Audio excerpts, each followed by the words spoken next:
Halo, assalamualaikum. Halo, suaranya kedengeran nggak? Tes 1, 2, 3. Nih, ini tempenya masih dibicarakan? Tempenya udah matang belum nggak ngomongin tempe?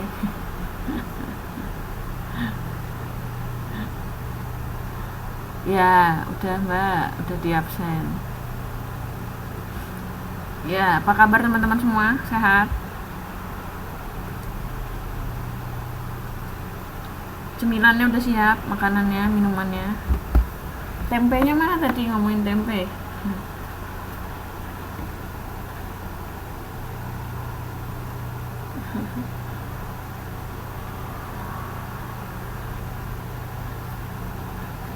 Alhamdulillah saya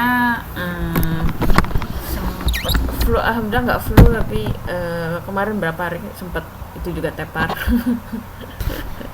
Lagi musim tesis mbak, jadi ya gitu deh. Ya, alhamdulillah udah lumayan lancar. Oke, wih ada jambu biji.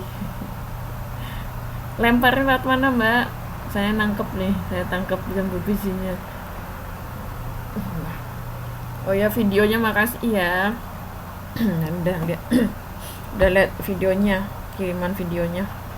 Yang bikin siapa tuh? Menarik. Kreatif ya. Video ada di posting. Di posting di message sebenarnya sih. Di message ke saya, nggak tahu itu di posting juga nggak.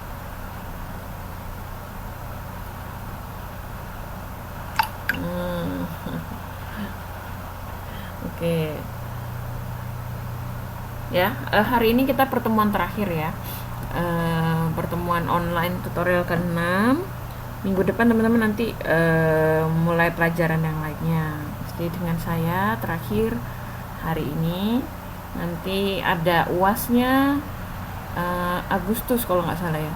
UASnya nanti katanya kalau nggak salah itu nanti barengan semuanya kayak dulu. Jadi dikasih waktu 2 jam gitu ya, 2 jam langsung kerjain kayak gitu. Oke, perpisahan. Oh ya, insya Allah nanti sekalian kayaknya habis ini ya, habis Ramadan ya, habis Lebaran sekalian Syawalan deh kayaknya. Insya Allah masih bisa ketemu. Saya masih di Taipei, sekitar bulan Agustus itu masih.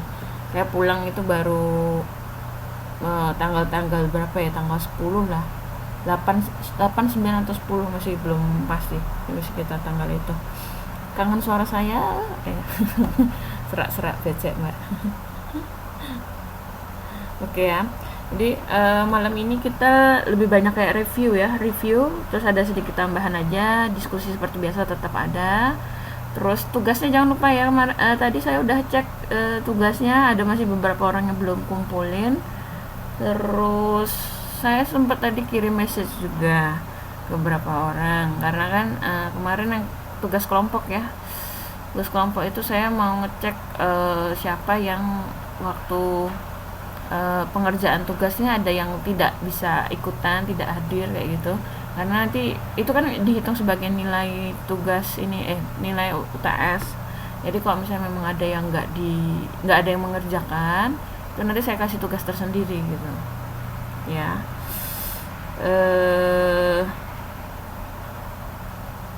Oh, TTM Juli. Tuh TTM Juli kayaknya mungkin saya nggak ikutan, Mbak. TTM itu tanggal berapa ya? Tanggal berapa sih? Tanggal 6. Bukan.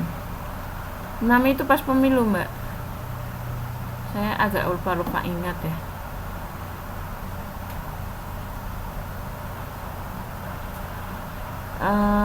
Yang belum tugasnya yang belum kirim itu siapa ya, saya lupa. Nah, kalau ada yang kelewat nanti kabari ya. Sebentar saya cek dulu. Presensi.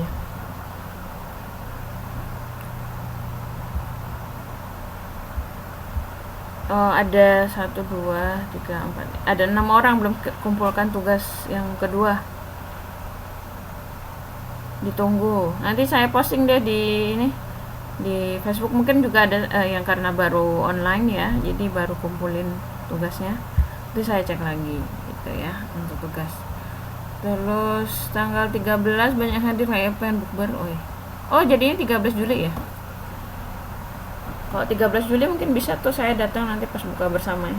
Datangnya pas bukanya gitu.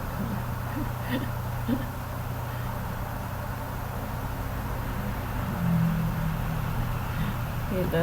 Insya Allah mungkin bisa mampir ya. Saya bisa mampir nanti, bisa ketemu teman-teman. Oke. Nanti juga saya mau review ya, review materi teman-teman gimana. Ini tugas kelompok. Ini saya nanya tadi tuh ya. Tolong para koordinator kelompoknya nih, ada semua nggak? Koordinator kelompoknya, saya nggak tahu siapa koordinatornya nih. Cuma yang kemarin ngirimin tugas ke saya. Terus saya kirim pesan, tolong ini ya, kasih tahu siapa yang di kelompoknya ada yang nggak bisa ikutan sama sekali, karena nanti saya akan minta secara personal ya mereka untuk mengerjakan tugas pribadi gitu, karena kasihan juga kalau misalnya nggak sampai nggak dapat nilai karena nggak ngikutin gitu ya. Ya, nanti yang lainnya silakan jawab aja via Facebook juga nggak apa-apa. Oke. Terus ini ya, tadi kelompok udah oke. Nah ini sedikit ya tentang terakhir kan kita udah ngomongin perilaku menyimpang, norma-norma segala macam. Udah diskusi juga, kemudian udah tugasnya beragam ya. Udah gimana tugas-tugasnya? Senantiasa nulis ya Pak sama saya ya. Selesai.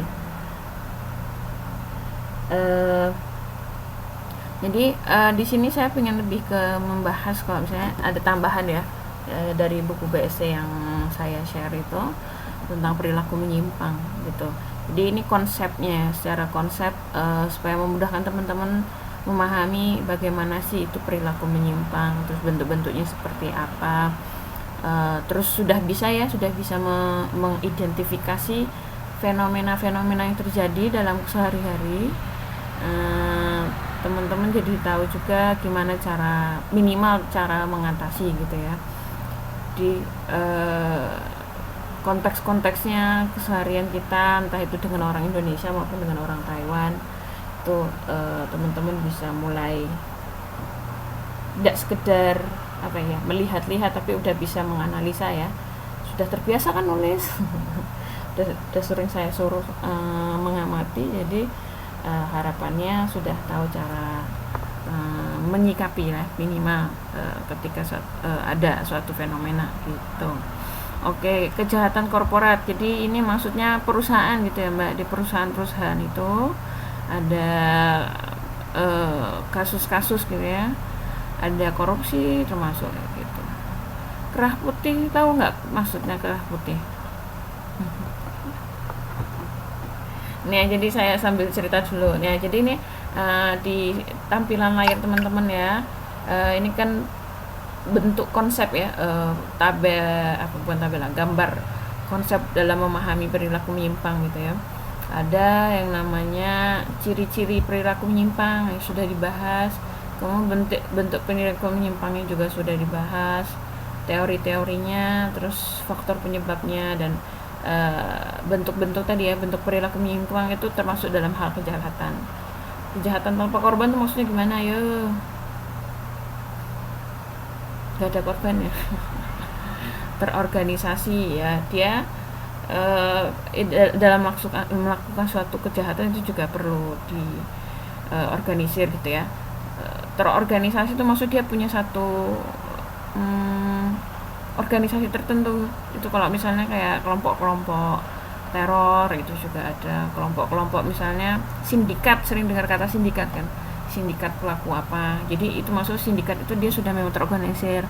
Terus kayak pelaku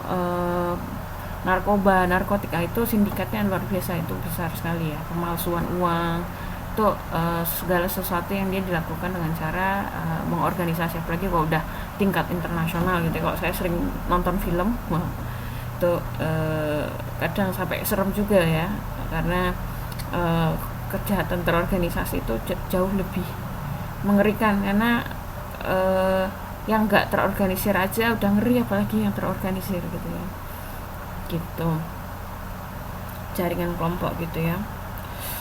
Terus kerah putih tuh mau tahu nggak maksudnya apa? Kerah putih beda, pernah dengar istilah kerah putih dan kerah biru nggak?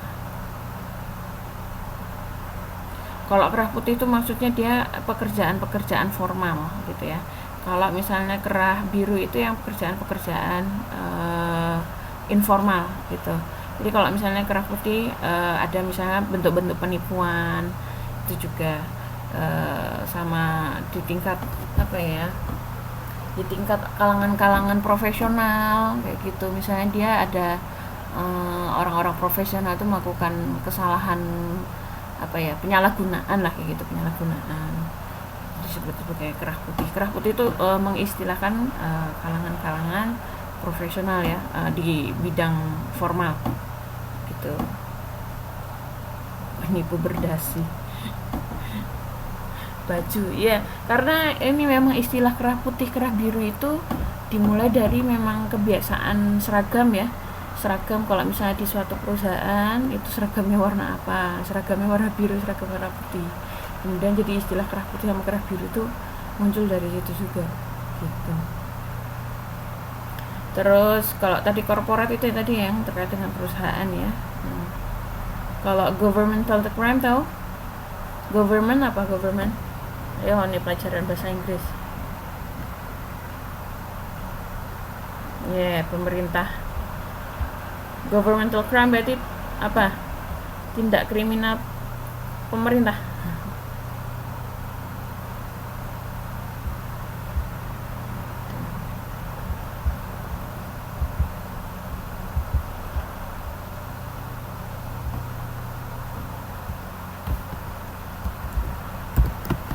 Contohnya tahu nggak? Misalnya apa? Governmental crime.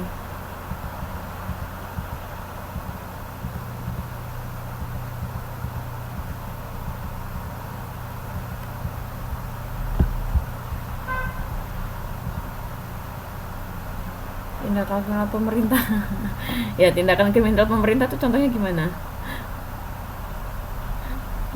Sinyalnya nggak kuat mendukung. Cari sinyal kemana ya mbak ya? Manja. Sinyalnya biasanya cari kemana mbak? Dicari ke luar.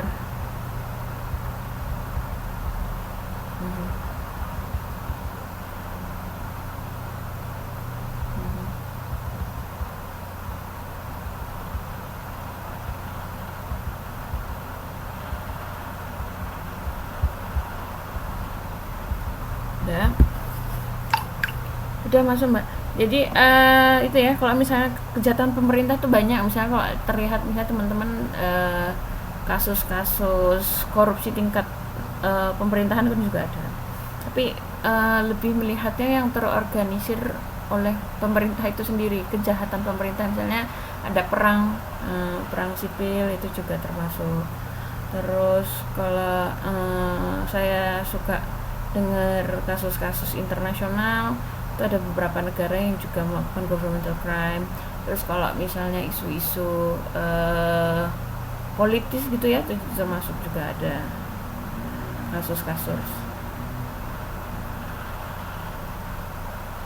penyadapan gitu. Penyadapan itu lebih kayak ini mbak, apa ya, itu agak-agak intel gitu intelan. Penyanderaan. Wah, penyanderaan itu maksudnya apa coba? Tergantung yang disandra siapa dulu.